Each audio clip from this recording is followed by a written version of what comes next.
Yo,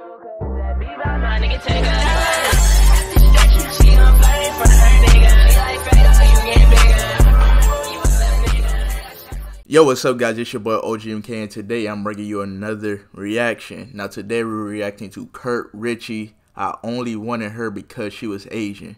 Now, personally, I like all of my races and different sizes, colors, as long as you ain't on Beast. But we ain't gonna talk about that. But I probably only, to be honest, I don't think I even had an Asian that was a girlfriend. Not that I can remember, but to be honest, I think Asians are like, there was a time where like I had a fetish for Asians. I don't know why. Probably because I was watching a lot of anime at that time. But Asian women, they look good. That's all I can say. They look good. But enough of me talking. Let's get right into this video. Not too long ago, I made a video about dating a racist.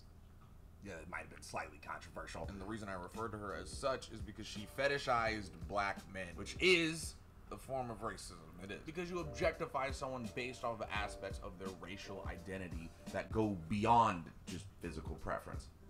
Which led to a lot of anger motherfuckers in my comments who thought it might have just been preference and I was tripping, because it's a bit of a gray area, which is fairly understandable, to be honest. So I promised a video on preferences. This is not that. I'm not doing that. So I figured I'd just give you guys another example of real fetishization, because it's something I know well. So we're gonna do this video in a much more Kurt Ritchie fashion. Why talk about when girls fetishize me when I could talk about when I fetishize girls? I fucking hate this channel. Why do I do this? So by my own logic, I was being a racist. I am never getting a real job at this point. So how did I learn from experience? Well, we're gonna have to take this one all the way back to high school, and then middle school, and then back to high school. Does that make sense? No? Alright, cool.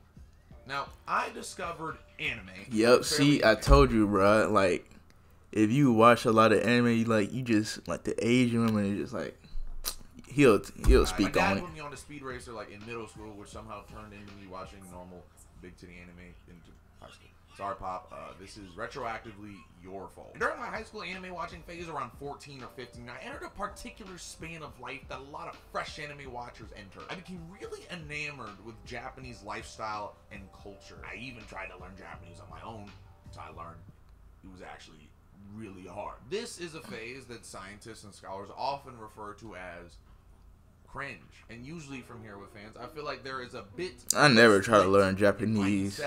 I knew it. Simply like and appreciate Japanese hell culture no. and customs for what they are. You do a little bit of research on it, and then that's kind of it. You appreciate it, go back to your life.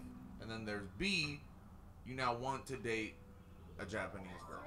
Now this is a phase that scientists often refer as kind of a little racist. I don't know how that's racist, this is though. Like the big boy, I hate black people racism. This is more like the I want to be friends with black people racism. Like, you're kind of not getting the point either, but at least it's a positive, so we're on the right track. Oh my god, how do I sound? Kurt Ritchie, the only channel to say not all racism is that bad. I really am not getting a real job after this. Now, as I said in the last video, this kind of behavior is fetishization, which is wanting to be with someone for the sole purpose of culture and stereotyping beyond physical preferences, even though some physical preferences to an extent can lead to fetishization, so that's like a more gray line. And this phase really hit me, yo. It was like I put these anime glasses on me that just made everything that was anime so much cooler. So my dumb adolescent brain who watched anime thought, I like anime. I like girls in the anime. The girls in the anime are Japanese. I want a Japanese girl. Holy f***, I sucked. Now, as a lot of y'all already know, I used to run track back in high school. And during practice one day, we're doing warm-ups like usual, and while we're warming up, I see this new girl, which is weird because new people don't just show up during practice. She was a really cute girl with kind of short hair and a fairly athletic build, and she's Asian. The way you drawing her, boy, I'll knock her down too, no cap. So now I'm down astronomical. And I asked one of my teammates, like, yo, who's that over there? She knew. Oh, you didn't hear? That's Mikasa. She's a Japanese transfer student. Bruh. There is no f***ing way. There is a Japanese transfer student at our school, which is a common trope in anime. I'm gonna lose it. This felt like destiny. Like I was the bland protagonist, but the plot was just shining on me right now. I got isekai'd into another world, which was my fetish. Like we were warming up, but the only thing I was trying to warm up was Mikasa. You know what I'm saying? In high school, I was not really that great at talking to people. I feel like I don't have to prove to you guys, but there are some things that let you put aside the whole social anxiety thing, like horniness and anime. God, I hate this video. I hate this video so much. And day after day after day, I tried to warm up to her little by little, which to be honest should be the first sign that this was gonna go wrong. The fact that this deluded fantasy I had of being with an Asian girl coaxed me out of claiming up and admiring from afar and never talking to girls speaks volumes. So over the course of a week, I tried to talk to her little by little and to get to know her. Although usually failing, I tried. But eventually, I did. And let me tell you, y'all ever have a memory that is like so utterly horrendous that you physically squirm when you think about it? Well, what's about to happen is so bad that I'm like seizing now in my chair. Now, Mikasa herself was actually a really sweet girl. Very kind, honest, and shy, at least on initial glance. And when I first approached her, I wanted her to feel comfortable. I remember one of our first exchanges. In this exchange, will pretty much sum up how the whole relationship went. Rest in peace, any respect you had for me prior to this moment. How'd you? On and off for like a week or so. Let me see that Riz, my boy. Oh, actually, I don't think I ever got your name. I'm Mikasa. Oh, it's a pleasure to finally get to know your name, Mikasa. Chan. Oh. Chan. My God. If I'm being completely honest, I wish I had just thrown up on her. Because, I mean, this was pretty much the same. No matter what came out of my mouth would have felt wrong and disgusting. But at least if it was throw up, I would have felt better after it came out. Like, nothing screams. You really... like calling a jab. He really said Mikasa-chan. What? Yeah, now that's... I'm pretty sure that's racist, my boy. I don't know. Just calling an Asian person Chan. Like, what does that even mean? Is that like the same version of like them saying senpai type shit? I don't know. I'm not a weeb, so like. Speaker Chan in America who's speaking perfect English. But despite the weird air about everything, we continued talking somehow. From there, over the course of a few weeks, I'd slowly tried to get to know her more and more outside of being really, really cringy. I don't know if we talked about a few topics, and to be honest, it wasn't like she was, like, especially cool. Like, we linked on certain things, but it wasn't like, oh, definitely wifey. But despite that, I was totally intending on making her wifey. I don't know what... I wasn't sure if I was really horny or if I was acting kind of racist. I recently learned those things are not mutually exclusive. Anyways, one day after practice, we're talking, and the question I had been waiting for some time finally gets brought up. Are you single? If I liked anime. Now, part of me thinks she brought that up because she caught on to how much of a weeb I was based off our conversations. But I leap with a chance. Bump it. Oh, definitely. I love anime. It's super sick. I proceed to ask her what her favorite is. And she goes, oh, I love One Piece. I own almost all the manga. And I'm like, oh, dude, I love One Piece too. This was the start. I felt it. Finally, we could bond over the medium that got me interested into the culture in the first place. I was really happy. I went home after practice, really excited to finally connect with this girl. I got in the door, sat down, looked at my phone, logged on to my favorite anime pirate site, and put on One Piece. Episode 1. Because I had never seen a single episode of One Piece. Yo, I mean, I'd watched a couple episodes on 4Kids, and it was pretty, I mean, it's 4Kids. But it would be whatever, because I'm going to enjoy it. I'm going to watch the whole thing right now. So I lied, and I binged One Piece for a girl.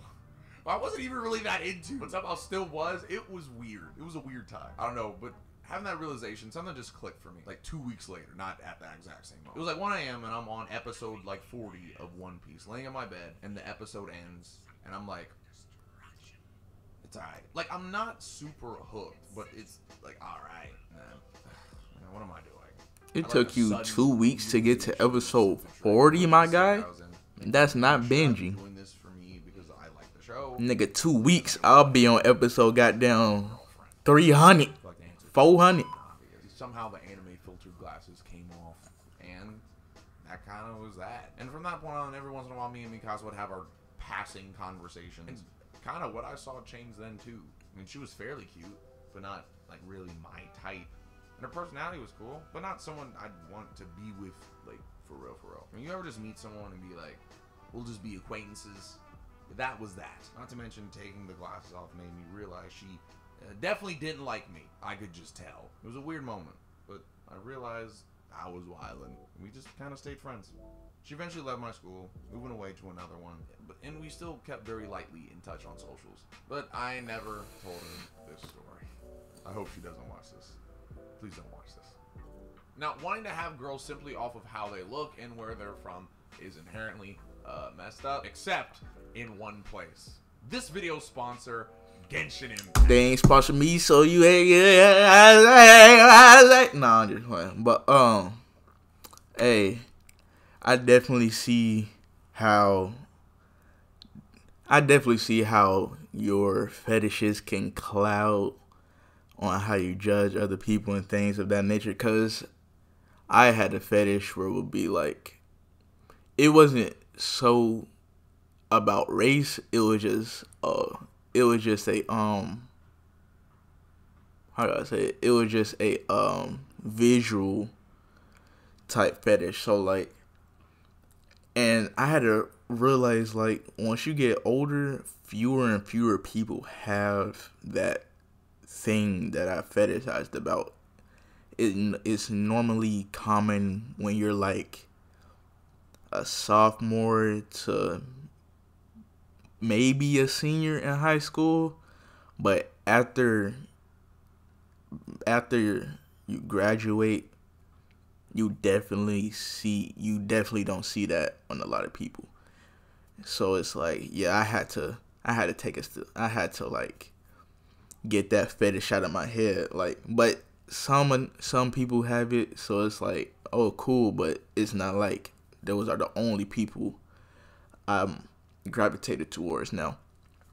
But anywho, if you guys enjoyed my commentary, my reaction, go ahead and leave a like, subscribe, leave a comment while you're at it, maybe, and go ahead and share with your family, friends, and yeah, original video will be the first link down below, and I'll see you guys in the next one. Peace.